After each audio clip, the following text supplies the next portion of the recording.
Ассалому алейкум бинандагони гироми, барномаи телевизии пайғом аз телевизиони симои шаҳри Панҷакент манзуратон аст. Инак имрӯз дар барномаи мо тамошо кунед.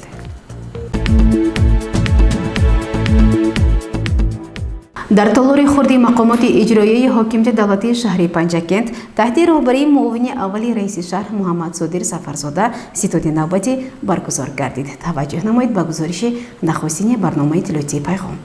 تحت روبری معاون یکم رئیس شهر سفرزاده محمد صادر جهت پیشگیری بیماری سرایت کرونا ویروس کووید 19 ستاد نوبتی دایر گردید. در وخوری اعضایان ستاد شهر از وضع آرام منطقه سخن گفته و با تمام حالت آماده بودن خویش را بیان نمودند.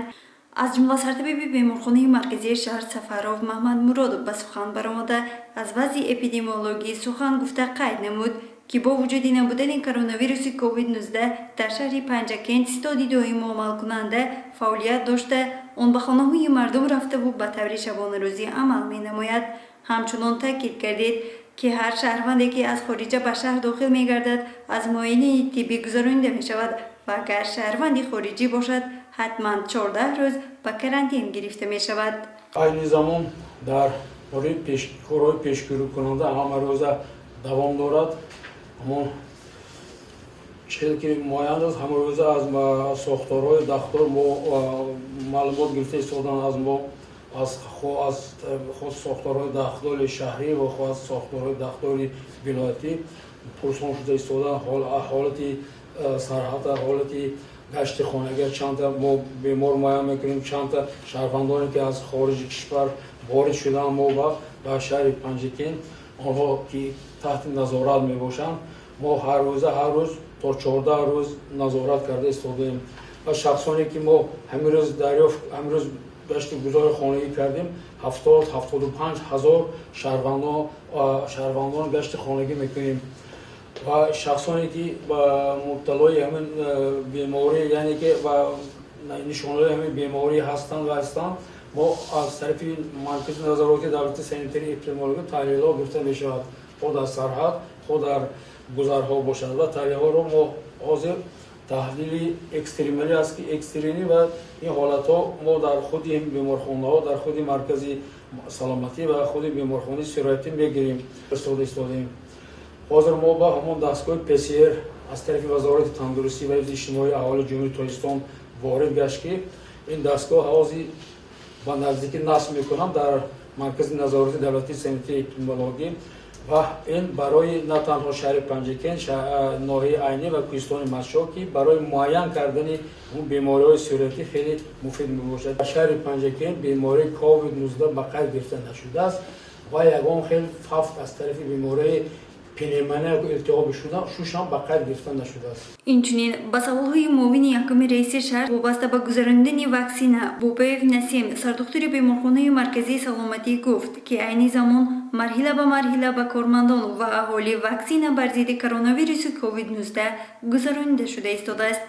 اینچنین سفرزاده محمد صادر معاون یکم رئیس شهر برای بهتر نمودن کارها وابسته به پیشگیری بیماری سرایت کرونا ویروس کووید 19 به مسئولین یک قطار دستور سپارش‌ها داده گفته شد که گرچنده که در شهر و دیهات‌های پنجکент یگان نفر با نشانه‌های کرونا ویروس کووید 19 به قید گرفته نشده باشد هم ما را ضرور است که به گیگین شخصی دقت جدی دهیم و از بستن نقاب و استفاده آنتیسپتیک ها دست نکشیم زیرا سلامتی این گوهر بی‌بهاست. گزارش مرتبه رحمانова برای برنامه اطلاعاتی پیغام.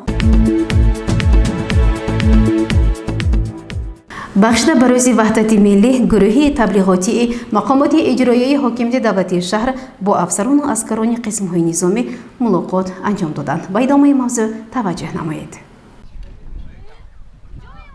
از جانب مسئولین بخش کار با جوانان و ورزش شهری پنجکند و شعبه معارفی شهر همچنان با اشتراک نماینده شورای ولایتی حرکت جمعیتی وحدت ملی و احیای تاجیکستان سرمحرر هفته‌نامه شعله امید میرزا اعظم مقصودوف و شاعر جوان نسیم بیگ قربانزاده بخشیده به روز وحدت ملی در قسم نظامی 05170 وزارت مدافع جمهوری تاجیکستان در شهر پنجکند با مقصد از نزدیک آشنا کردیدن جوانان از خدمت در صف قوه‌های مسلح و همچنان با مقصد تبریک نمودن سربازان و افسران با روز وحدت ملی واخوری دایر گردید. واخوری را مدیر بخش کار با جوانان و ورزش نزد مقامات اجرایی حکومت دولتی شهر پنجکند بابای فیروز آغاز بخشیده. پس آن نماینده شورای ولایتی حرکت جمعیتی وحدت ملی و احیای تاجیکستان سرمحرر هفته‌نامه شعله امید میرزا اعظم مقصودوف سربازان و افسران را مردان شجاعی وطن خوانده و با روز وحدت ملی و جشن بزرگ ملت 30 سالگی استقلالیت دولتی جمهوری تاجیکستان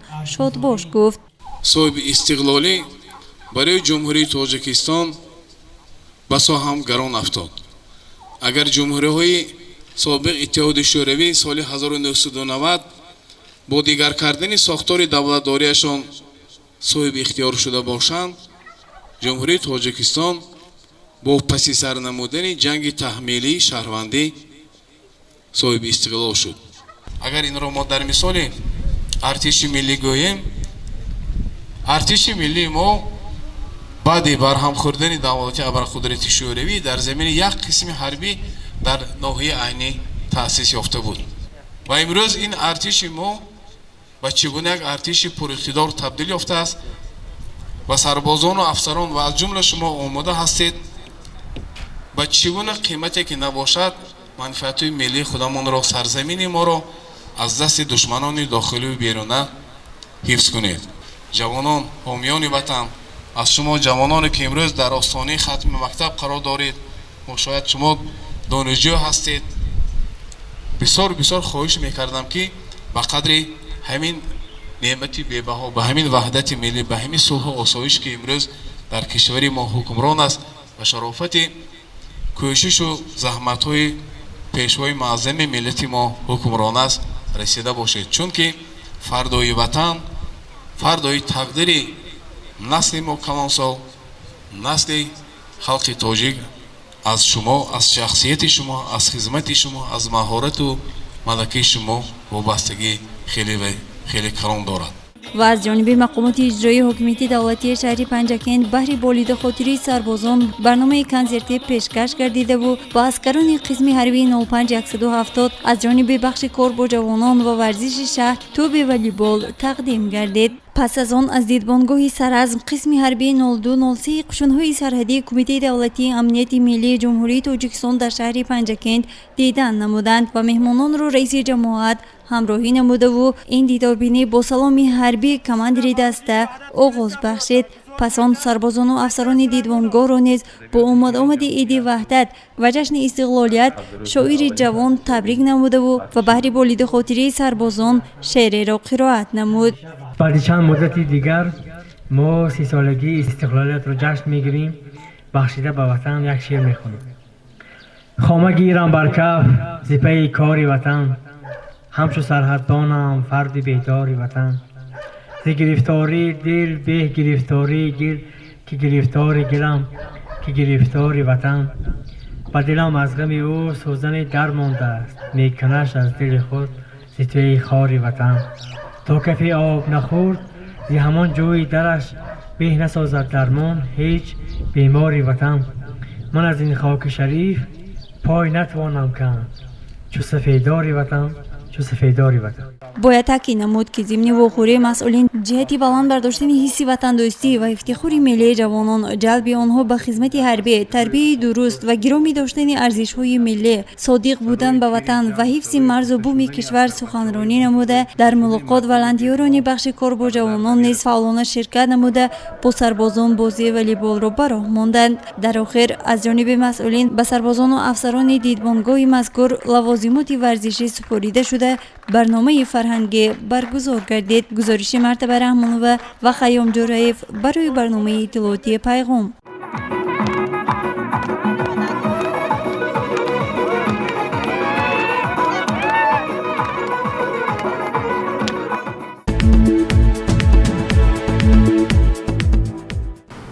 роҳбарияти идораи беҳдошт ва обиёрӣ ҷиҳати бо оби полизӣ таъмин намудани соҳаи кишоварзӣ тадбирҳо меандешад.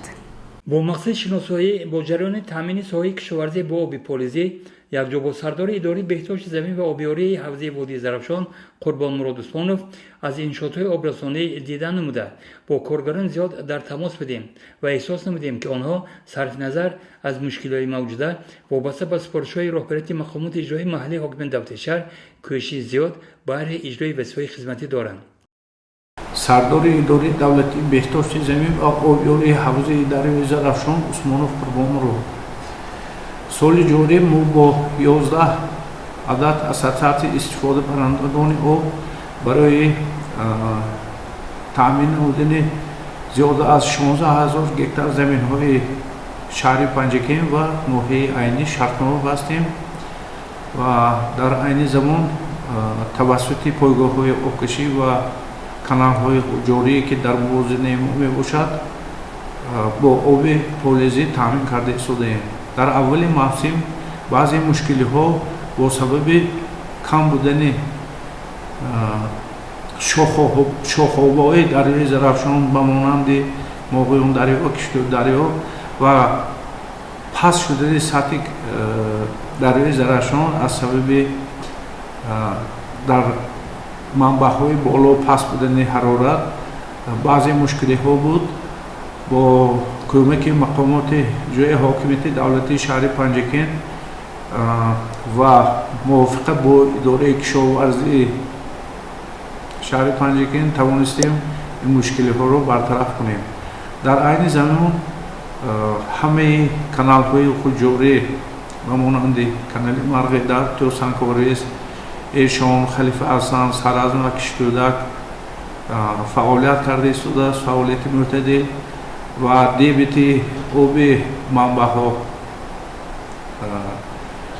расоӣ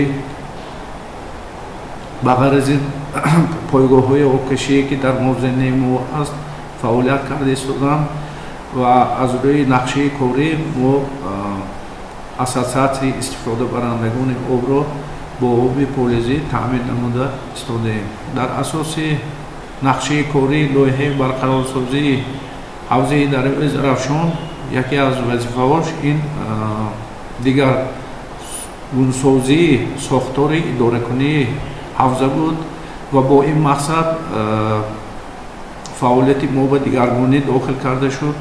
яъне аз соли 2020 сар карда дигар мо бо тақсимоти об ва ғун намудани маблағ машғул нестем.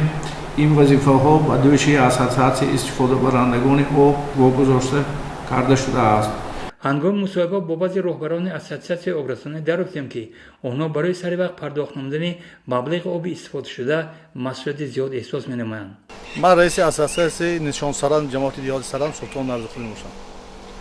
соли ҷорӣ бо идораи давлати беҳдошти замин обиёрии ҳавзаи дарёи Зарафшон дар асоси шартнома оби полизӣ гирифта истодем. яъне бо оби полизиро гирифта ба хоҷигоҳи деҳқонӣ тақсим карда дода истодагем. солҳои гузашта маблағи оби полизӣ ба воситаи ҳуҷҷатҳои идораи давлати замин обиёрӣ ҷамъоварӣ карда мешуд. 2 соли охир тибқи системаи биллингӣ маблағҳои оби полизиро хоҷигоҳи деҳқонӣ ба амонатбанк пардохт карда истоданд.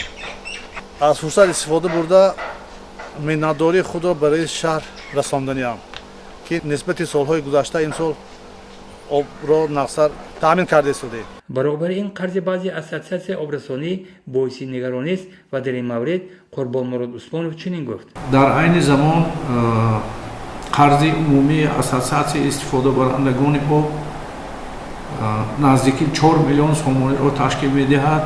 ассотсиатсияи истифодабарандагони рӯзрӯди ҷамоати деҳоти Вору ва ҷамоати рӯдаки зиёда аз 730 000 сомонӣ ва ассотсиатсияи истифодабарандагони Ободзаврон ва Қӯйсарбаҳори ҷамоати деҳоти Лоиқшерели якҷоя қарзашон зиёда аз 800 000 сомонӣ ташкил медиҳад.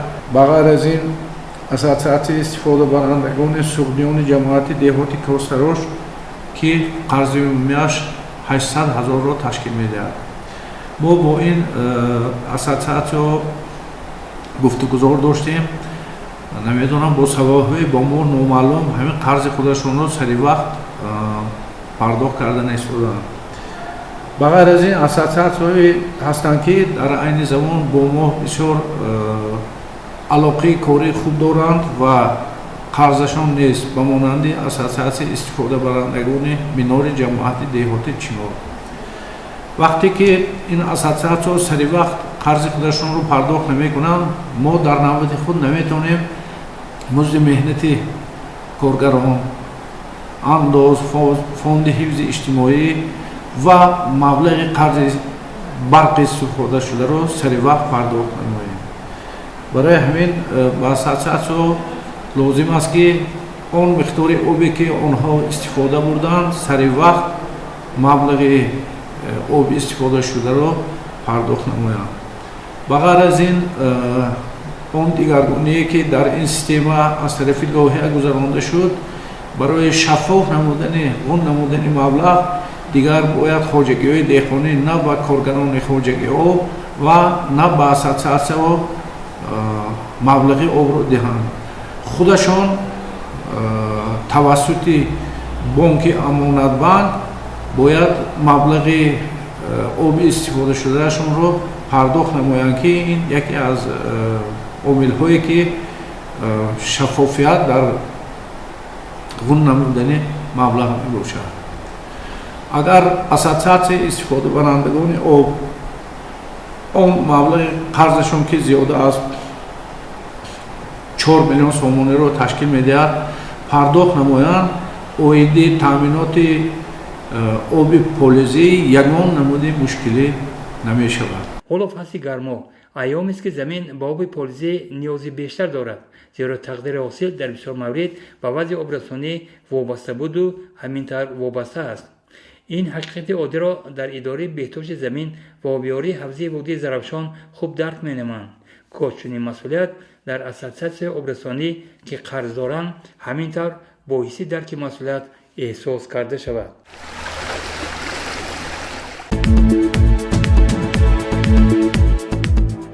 با اقدام مقامات اجرایی محلی حاکمیت دولتی شهر پنجکت اکسیون تازگی ساحل برگزار کردید. با اقدام مقامات اجرایی حکومت دولتی شهر پنجکت اکسیون تازگی ساحل با مناسبت 24مین سالگرد جشن وحدت ملی اینچنین 30 سالگی استقلالیت دولتی جمهوری تاجیکستان برآمده شده است که در دایره این هر هفته روزهای استراحتی شنبگی ها گذرانده می شود. در دایره اکسیون مذکور 125 نفر مردم از 5 محله شهر دست جمعانه به حشر برآمده به تازه نمودن ساحل سوی مسرک حصه گذاشته ایستادند. من رئیس محله شهر قربان رخ می باشم. من امروز تازگی اکسیون ساحل است. با این مناسبت حاضر 125 تا آدم از 5 تا محله هم بیش من شنبگی و برآمدگی از پیش همین ملاشنی زواد تا پیش بالای پیمکه تازه کرده آمدوسی. بخش کار با جوانان و ورزش نزد مقامات اجرایی حکومت دولتی شهر نیز به تازگی شهر بی‌طرف نبوده دسته والنتیران به شنبگی برآمده و بهره در سطح پلان پیشواز گرفتن جشن‌های فرخنده سهم گذاری نموده ایستادند. من فیروز بابایف مدیر بخش کار با جوانان و ورزش شهر پنجکن امروز با دستور و سپارش‌های رئیس شهر پنجکن خالقزاده عبدالخالق در سوی مسرک اکسیون تازگی برگزار کرده شد. در اکسیون مذکور ساکنان محل فعالانه اشتراک نموده در قطار آنها جوانان فعال شهر پنجکن نیز سهم نظررسی خود را گذاشتند. اکسیون مذکور بخشیده به 24مین سالگرد وحدت ملی برگزار کرده شده.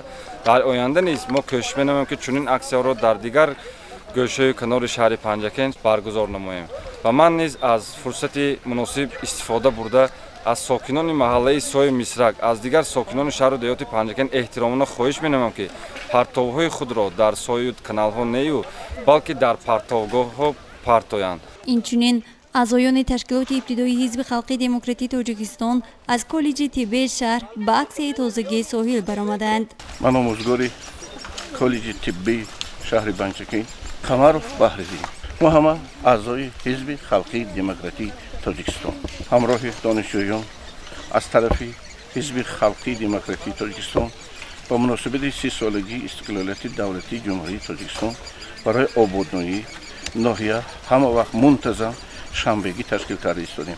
شنبگی نوبتی دوم شنبگی گذشته و دوام دارد تا جشن 30 سالگی استقلالیت دولتی جمهوری تاجیکستان برای آبادی، خرمی، سبزگردانی، بهتر کردن شرایط محیطی گرد اطراف ناحیه سهمگذاری کرده ایستادیم. همراه دانشجویان که به همه جا تقسیم کرده شده. مورد به ذکر است که مقصد از تشکیل و گذراندن این چهاربینه برای ماندن آبادکاری و تازگی بخشیده به 30مین سالگرد استقلالیت دولتی جمهوری تاجیکستان آباد و زیبا گردانیدن محیط است، زیرا تازگی این کروی سلامتی است. گزارش مرتبه رحمانوه و خیام جورایف برای برنامه اطلاعاتی پیغام.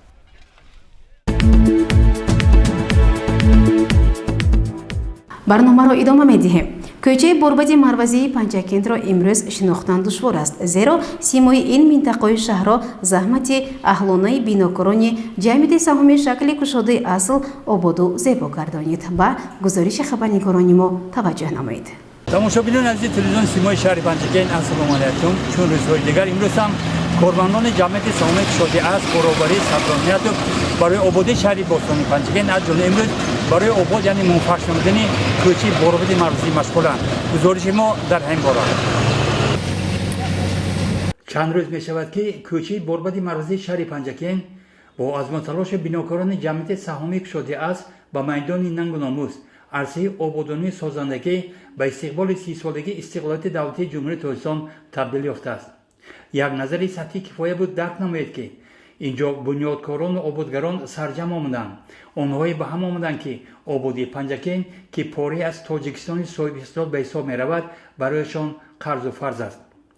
با چند نفر کارگران عادی خاص مصاحبه انجام دهیم، ولی آنها روی راست اصرار داشتند که حالا وقت کار است و وقت سخن نیست.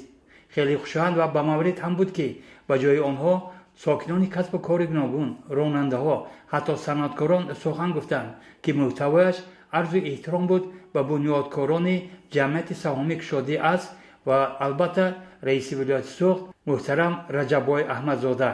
من میدونم که اینجا رو که آباد کرده برای آنها به آنها هزار رحمت تشکر زیاد را تمنا میکنم. کسی که نباشد هزار رحمت. من خیلی شدم که در همین هوای خیلی گرم کارگرانی اصل در این هوای گرم راهی ماشینگردها راهی گذری بربادی مروزی را اسفالت کرده ایستادند. ما خیلی شدیم. این راه ها خیلی بد بود.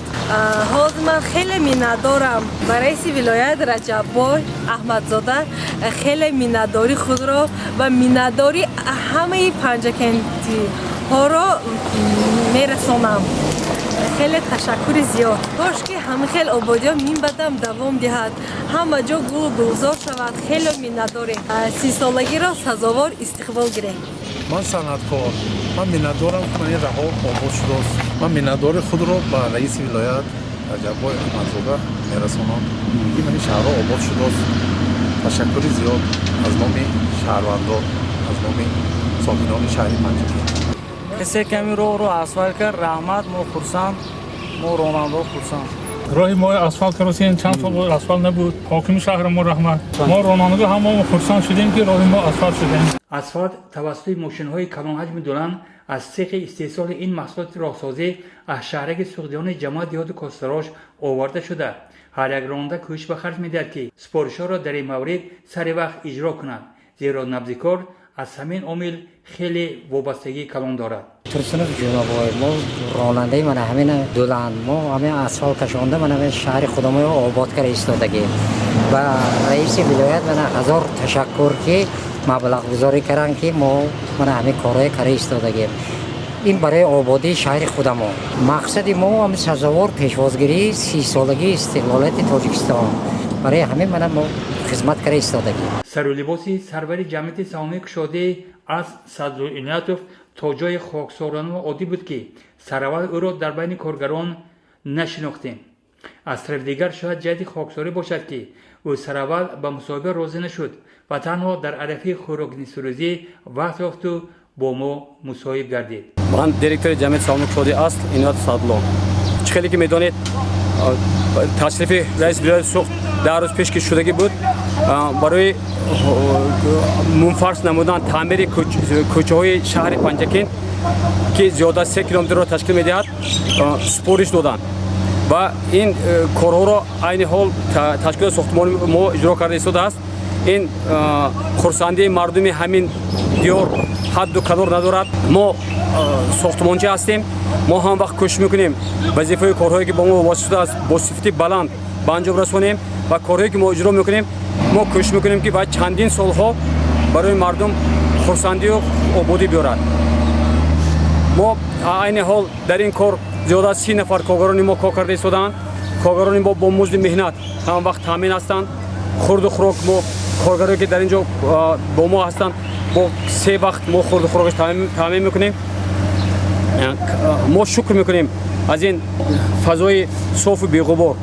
ما همیشه جانبدار سیاستی رهبر دولت، جانبدار سیاستی پیشوای ملت ما هستیم و ما همیشه در کار آماده هستیم و همیشه شکر میکنیم و کار میکنیم. ما مقصد داریم هر چیز زیادتر 30 سالگی استقلال جمهوری تاجیکستان را با تحفه‌های ارزنده بزرگ پیشواز گیریم. در کتاب مقدس قرآن بنیاد پول، آبادی راه با مردم آب رساندن، دست افتاده گرفتن از فضیلت‌های نیک انسانی حساب کرده می شود.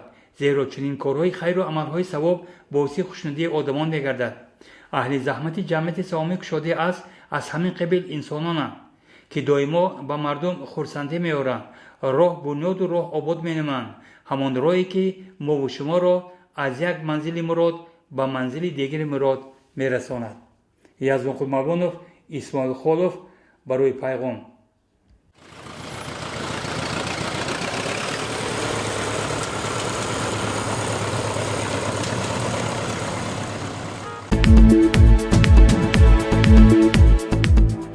ادامه برنامه اطلاعاتی پیغام. سنه 17 ایونی سال 2021 در شهر و دهاتی پنجکент روز یگانه اخبار تحت عنوان وحدت سرچشمه صلح و ثبات کشور گذرانیده شد. گزارش خبرنگاران ما علاقمند است به همین موضوع.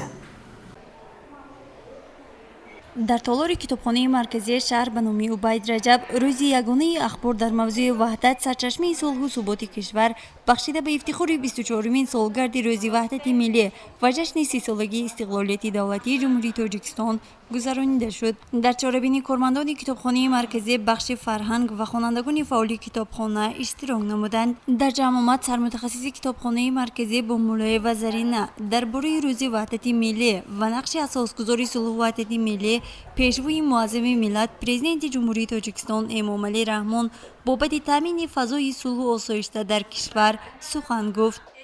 یکی از بزرگترین دستاوردهای زمان صاحب استقلالی جمهوری تاجیکستان امضای سازشنامه استقرار صلح و رضایت ملی در سنه 27 ایونی سال 1997 به شمار می رود.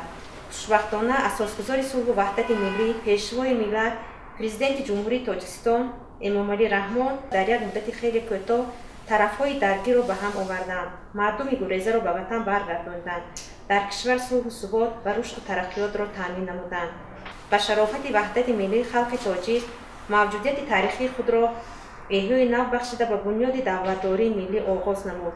با رسیدن به صلح پایدار و وحدت ملی سطح زندگی اهالی کشور بالا رفت. مقام و اعتبار دولت تاجیکان در عرصه جهانی شناخته گردید و زمینه‌های مساعد برای رشد تمام ساحه‌های خواجگی خلق و مخصوصا در سمت تطبیق 3 هدف استراتژی، رهایی از بنبست کمیونیکاسیونی، رسیدن به استقلالیت انرژتیکی و امنیت آذوقه‌واری شرایط‌های مساعد فراهم آورده شدند. همچنان خوانندگان فعال کتابخانه در وصف صلح و وحدت پارچه‌های شعری قرائت نمودند. وطن افسانه پردازه، تو را افسانه می‌خواند. حقیقت خانه آثاره، حقیقت خانه می‌خواند. یکی در کوهساری شادمانت قصر می‌بیند. یکی کاشانه غم در بغل کاشانه می‌خواند. تاجیکستان، من نمازم را به نامت میگذارم تاجیکی، افتخارم تاجیکی، دارو ندارم تاجیکی، عطرآمیز و فرح افزا فضای کشورم، لفظ شیرین و کلام شیره دارم تاجیکی. کارمندان کتابخانه شکرگزاری از وطن و دیار و فضای صلح و آسایشته کشور خویش را چنین اظهار داشتند. وحدت به ما چی داد؟ وحدت به ما صلح داد، آرامی داد، آسایشتگی داد. وحدت است که ما همینجا به ششته صحبت کردیم، گپ زدیم. ما با پیشوای ملت پرزیدنت جمهوری تاجیکستان منتداری خود را بیان میکنیم که چقدر آبادی کردن، چقدر صلح و وحدت آوردن. باید تذکر داد که چاره‌بینی ها بخشیده به روز یگانه اخبار در شهر و دهاتمان سودمند گذشت و در آن باری دیگر تاکید شد که صلح و وحدت عامل پیشرفت و شکوفایی تاجیکستانی عزیز است. گزارش مرتبه رحمانوف و خیام جورایف برای برنامه اطلاعاتی پیغام.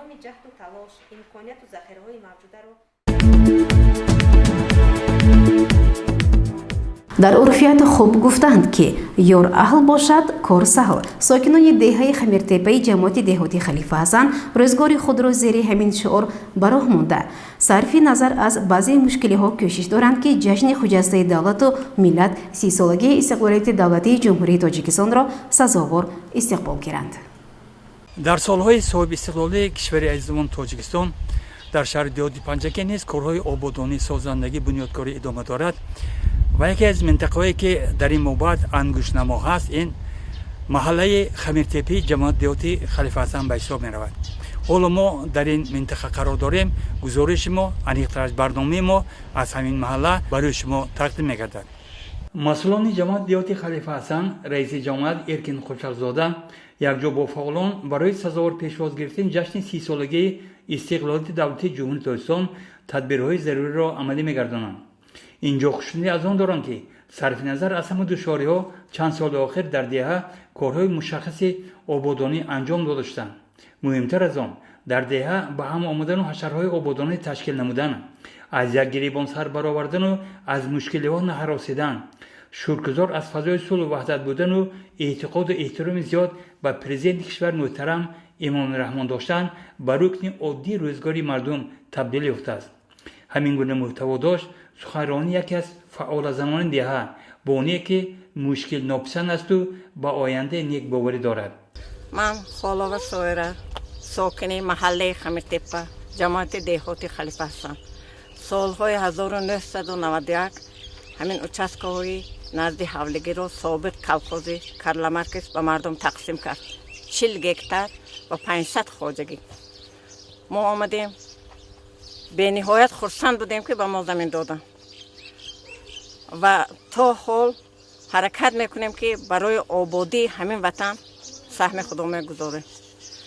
من اما آمدم گفته آدم ها که اینجا به یورمانا میگشت آدم رو استد. من آمدیم خدا را شکر اسکوه آورده ماندیم از چقوری 80 متر آب نشاکه برآوردیم برای اهالی با کمک مردم. انا حالی من همین راههایم خودمو با ترتیب در آوردیم. انا برقم خودمو آوردیم با یاری مردم. انا بنگاه طبی ساختیم حالا در عرفه تمام شوی قریب. انا استادیوم انا آنقدر زیبا هم نباشد که همین خودمو بیارشه. با رفته آباد و زیبا می شود. ما از دوران استقلالیت به نهایت شدیم. با رهبری جناب عالی ما از این کس به نهایت منت داریم. کار همه به بردباری موفقیت میخواهیم که خمیرتپه گلگل شکوفان شود. میخواهیم که خمیرتپه صاحب مکتب، صاحب باغچه کودکان، صاحب انشاءات هایی که حیات هر روزه به لازمه شود. یکجا با رئیس جماعت ارکین خوشبخت‌زاده دیه را دور میزنیم. مسائل زیادی ساختمان جا ریخته شده. از متلاش مردم گواه به آن دلیل بود که بنیاد بنگاه طبی، میدانچه ورزشی، سرتراشخانه، تشکیل پرتابگاه دیه، ساخته به استفاده دادن ایستگاه، تشکیل باغ‌های اینتنسیوی، مورد بهره برداری قرار دادن چاه‌های عمودی. من خالاوه سویره ساکن محله خمیرتپه جماعت دهاتی خلیفه حسن. سالهای 1991 همین اچسکه‌های نزد حولگی را سابق کلخوزی کرلا مرکز به مردم تقسیم کرد. 40 هکتار و 500 خواجگی. ما آمدیم به نهایت خرسند بودیم که به ما زمین دادن و تا حال حرکت میکنیم که برای آبادی همین وطن سهم خودم میگذاریم. من اما آمدم گفته آدما که اینجا به یورمانا میگشت آدم رو استاد. من آمدیم خدا را شکر اسکوها آورده ماندیم از چقوری 80 متر آب نشاکه برآوردیم برای اهالی با کمک مردم. انا حالی من همین راههایم خودمو با ترتیب در آوردیم. انا برق هم خودمو آوردیم با یاری مردم. انا بنگاه طبی ساختیم حالا در عرفه تمام شوی خرید. انا استادیوم انا آنقدر زیبا هم نباشد که همه خودمو بیارشه. با رفته رفته آباد و زیبا می شود خدا اگر خواهد. انا ما از دوران استقلالیت به نهایت شادیم. با رهبری جناب عالی، با رهبری رئیس ولایت سابق، رئیس شهر اسلام زیادزاده و رئیس حاضره حیات زندگی خمیرتپه روز از روز یک به پیش رفته است. یک جوان با غیرت با همت اینجا من بعد جماعت و آمدگیشون بسیار کارها پیشروی شد. پیشتر خیلی چسب نمیرسید قریبی که ما از این کس به نهایت منت داریم. کار همه به بردباری موفقیت میخواهیم که خمیرتپه گلگل شکوفان شود.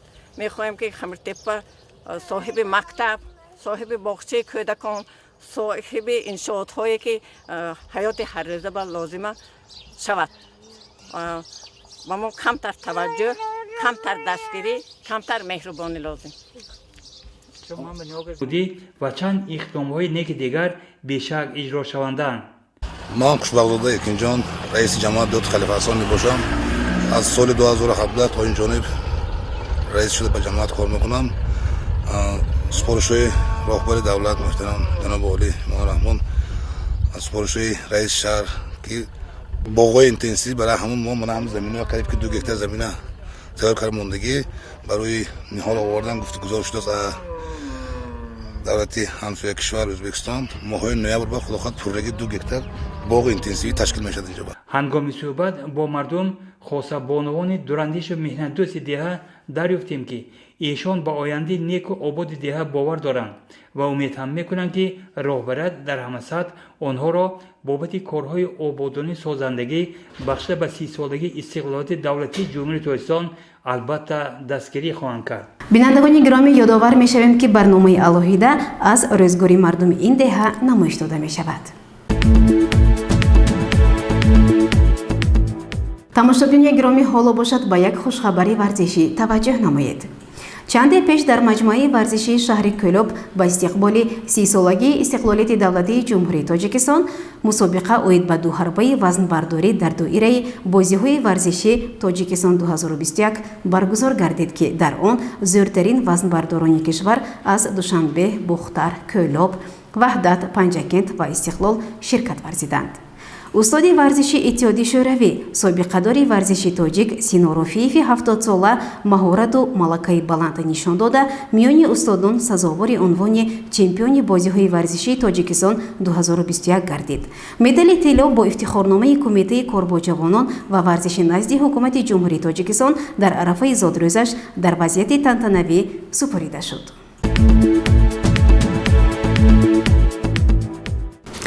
бинандагони гиромӣ дар ҳамҷо барномаи иттилоотии пайғом ба поён мерасад. барои ҳар яке шумо таънисиятиву хонободиро хоҳонем хайр.